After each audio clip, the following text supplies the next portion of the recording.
माऊली नमस्कार. आपला वीरेन बघ, बिचारा सगळ्यांच्या आनंदासाठी एक धाडस करायचं म्हणाला तर त्याची आई गाल फुगवून बसली आणि अद्वा तद्वा बोलू लागली. माऊली, मला खरंच प्रश्न पडतो, सगळ्याच आई तुझ्यासारख्या मायाळू आणि प्रेमळ का नसतात ग?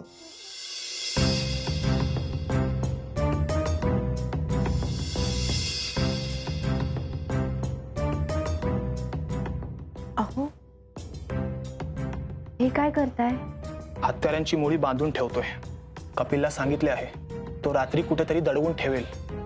म्हणजे तुम्ही? हो, आपल्याकडे दुसरा पर्याय नाही. तुझ्या आणि माझ्या आनंदासाठी मी कोणत्याही निर्णयाला जायला तयार आहे. पण आई आणि बाबांना नाही आवडणार. मला माहिती आहे, पण ह्यातून जर काही सकारात्मक निष्पन्न झाले तर ती देखील त्यांच्यासाठी आनंदाचीच गोष्ट ठरेल ना.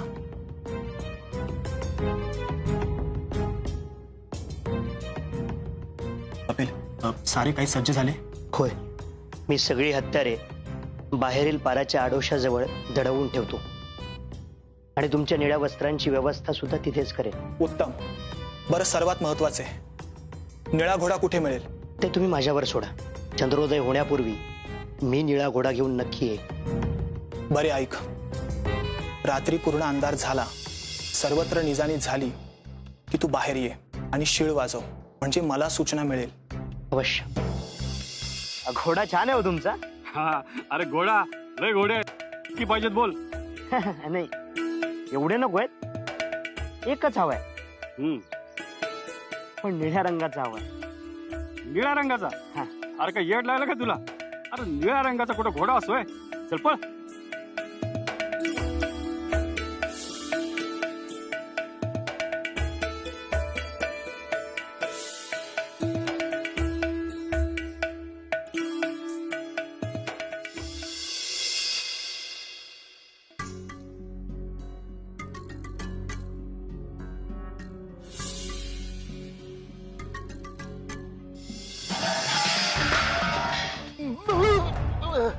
कोण आहे रे? अरे चोर आला का?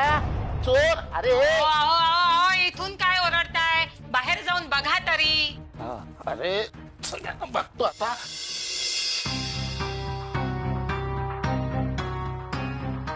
कोण आहे रे?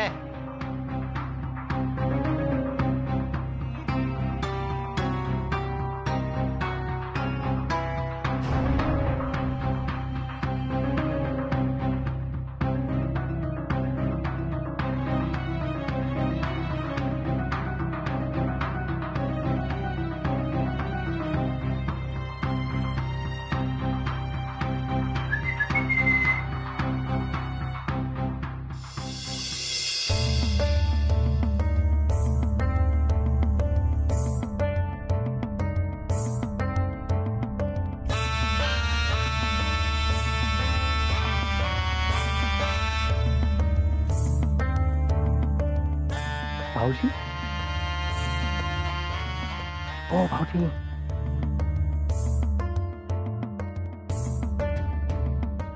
हो भाऊ. कोण कोण? काय काय काय काय करतोस तुझं? काय करतो? काय काय करतोय? अहो काय नाही, त्या पलीकडच्या गावात जायचंय. म्हणलं रात नाही झाली तर जरा इथं पडाव. मला अक्कल शिकू नकोस. मला सगळं माहित असतं. आणि आता त्या तिकडे पलीकडे पार आहे, तिथे जाऊन झोपायचं, इथे नाही झोपायचं. समजला ना? हा, काय रे, आता जी मी शीळ ऐकलीस ती तू तू वाजवलीस ना? तू वाजवलीस ना?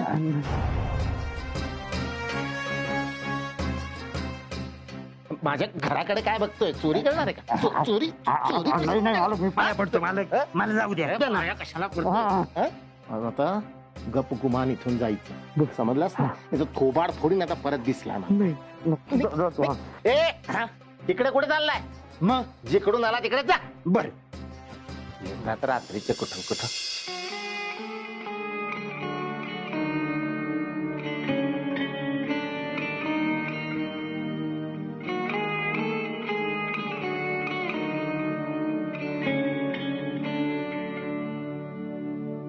हे घ्या, मोठ्या अग्निदिव्यातून हा अश्व मिळवलाय. 2 नगरी दूर जाऊन एका तबेल्यात असा अश्व आहे असे समजले. तब्बल 10 मोहरा मोजाव्या लागल्या. कपिल, आमच्यासाठी तू जे काही करत आहेस ना, त्यासाठी शब्द नाहीत बघ. चल चल.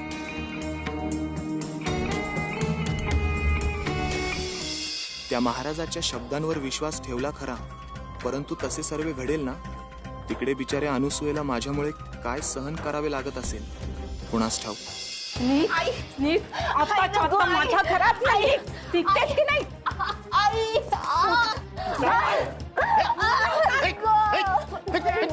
कुठे माझा विरेन? तू लपून ठेवलायस ना? तू लपून ठेवलायस ना त्याला? मला नाही माहिती. ए, तू मध्ये बोलू नकोस. आधी हिची तातडी सोलते.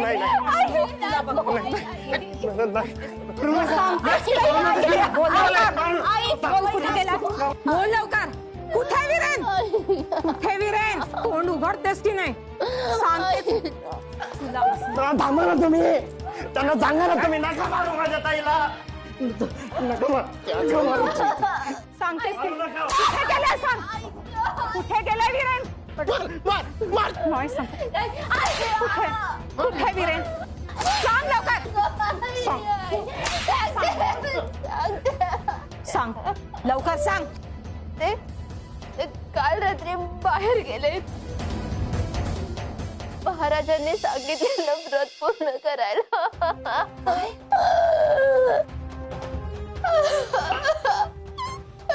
ठाऊक होतं मला हे असंच काहीतरी होणार. आता आता डोक्यावरून पाणी गेलंय. नाही आई,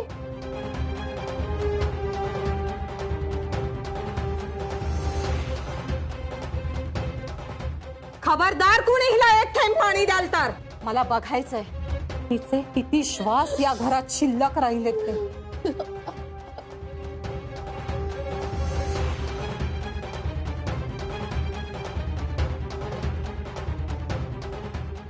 त्या घोड्यावर स्वार होऊन ज्या ठिकाणी तो थांबे ती जागा हेरून ठेव.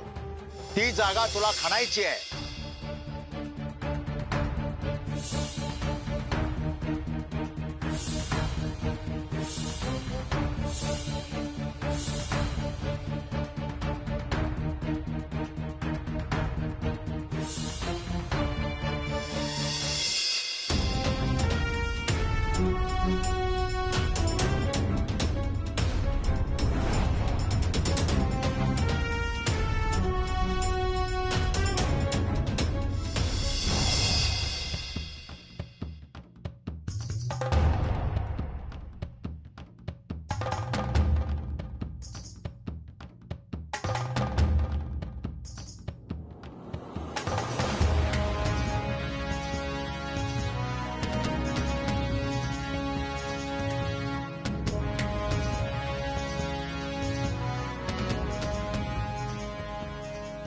त्या मंदिराचा उद्धार कर, जेणेकरून तुला देवी प्रसन्न होईल.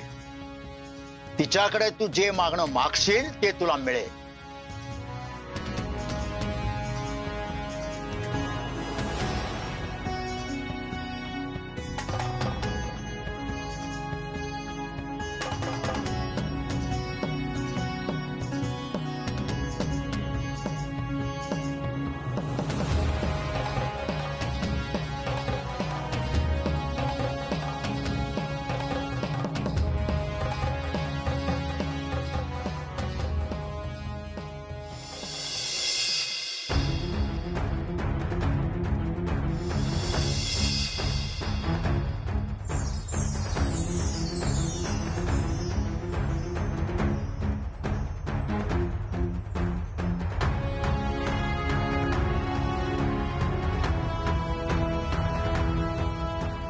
बाळ, आज तुझ्यामुळे माझ्या मंदिराचा उद्धार झाला आहे व याचे पुण्य तुला लाभले आहे.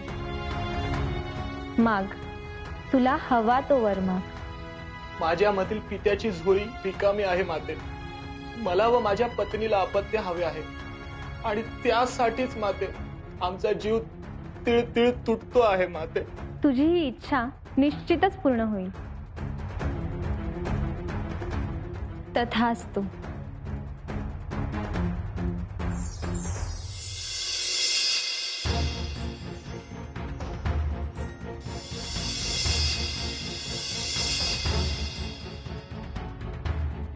हे काय आहे माते? ह्या 3 मडक्यांपैकी 1 मडक्याची तुला निवड करायची आहे.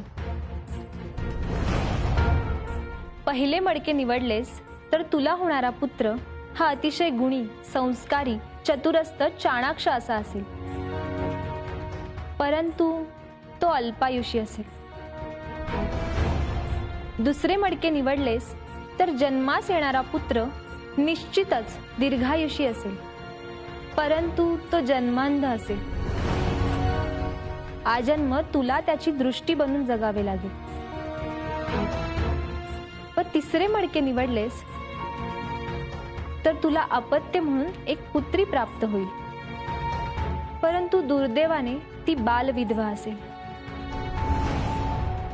आता विचाराअंती सांग की तुझा निर्णय काय आहे. ही कुठली परीक्षा आहे माते? सुख येणार म्हणून आनंद मानावा की त्या पश्चात दुःख मोजत राहावे?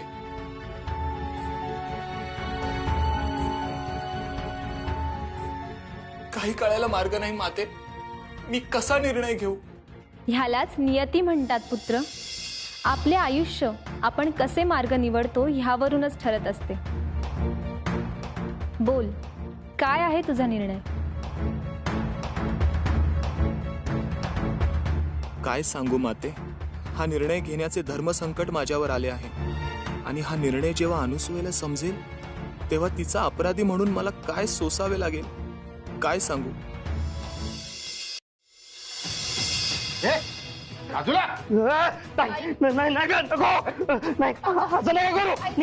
पडतो तुमच्या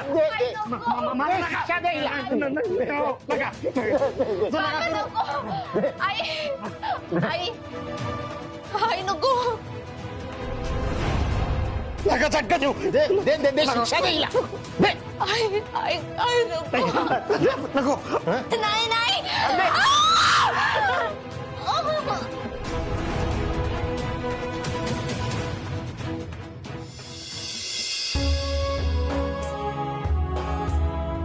पुत्र, तू हे पुन्हा सिद्ध केले आहेस की तुझे व्यवहार चातुर्य किती उत्तम आहे. माते, मी नात्यांमध्ये कधीही व्यवहार केला नाही. माझ्या मनातून जो आवाज आला आहे तोच मी ऐकला आहे. आता माझे म्हणणे लक्ष देऊ नये. ह्या मडक्यामध्ये विलक्षण अशी गुणौषधी आहे जिचे सेवन तुझ्या पत्नीस करावयाचे आहे. त्यामध्ये एका विशिष्ट वृक्षावरील एकच आम्रफल त्यात ठेवावे लागेल व त्याचे मिश्रण तिला द्यावे लागेल. ह्या मंदिरामागे एक विशाल आम्रवृक्ष आहे ज्यावर चढून तुला ते फळ मिळवायचे आहे.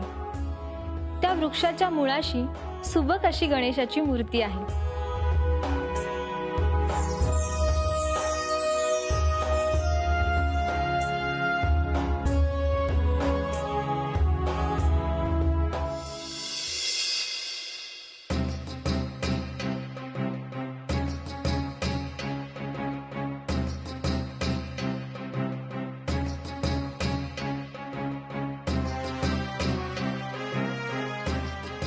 देवा गजानना, नियती माझ्या हातून काय काय घडवते आहे. अरे अजून किती पाप करायला लावणार आहेस मला? मला क्षमा मागायची देखील लाज वाटत आहे देवा. वत्सा, मार्गात आलेल्या अडथळ्यांना संधी म्हणून बघ. मग तुला निश्चित मार्ग दिसेल.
एकच फळ? पण मी तर अनेक फळं काढली होती. बहुतेक उतरताना पडली असतील. पुन्हा चढावे लागणार.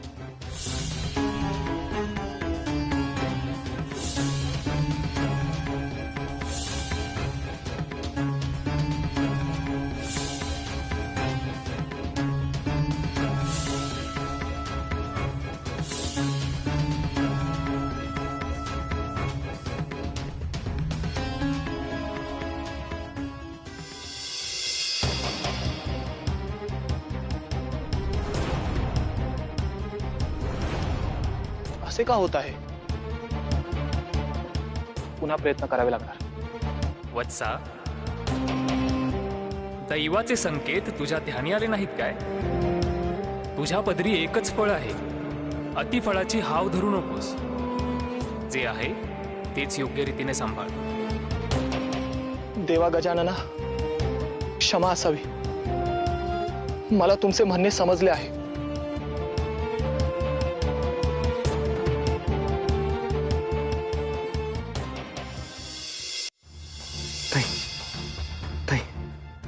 ताई, पाणी पाणी पाणी पाणी पाणी. काय म्हणाले होते? हिला एक थेंब पाणी मिळता कामा नये. अहो पण पाणी नाही पाजलं ना तर जीव जाईल हिचा. जाऊ दे जीव, नाहीतरी जगून काय उपयोग आहे हिचा? ना फळ ना फूल देणार. हे असलं रोप मुळापासून उपटूनच काढलं पाहिजे. आई,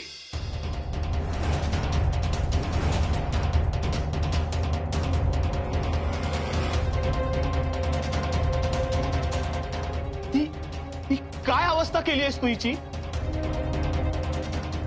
अगं किती अमानवी वागणूक आहे ही तुझी. अरे पण बाळा, याला हीच कारणीभूत आहे रे.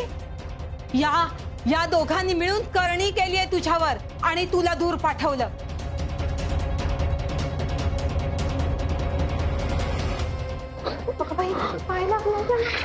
अरे किती लागलंय तुला? सोड.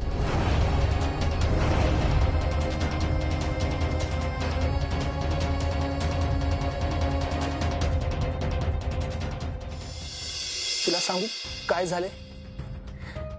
ते महाराज म्हणाले ना तसेच तंतोतंत झाले. देवीने खरंच वर दिला आपल्याला. हो. म्हणजे आता आपल्याला पुत्र प्राप्ती होणार. हो ना? हो. हे घे, यातील आंब्याचे तुला सेवन करायचे आहे. त्या पश्चात तुला गर्भधारणा होईल असा आशीर्वाद दिलाय देवीने. घे.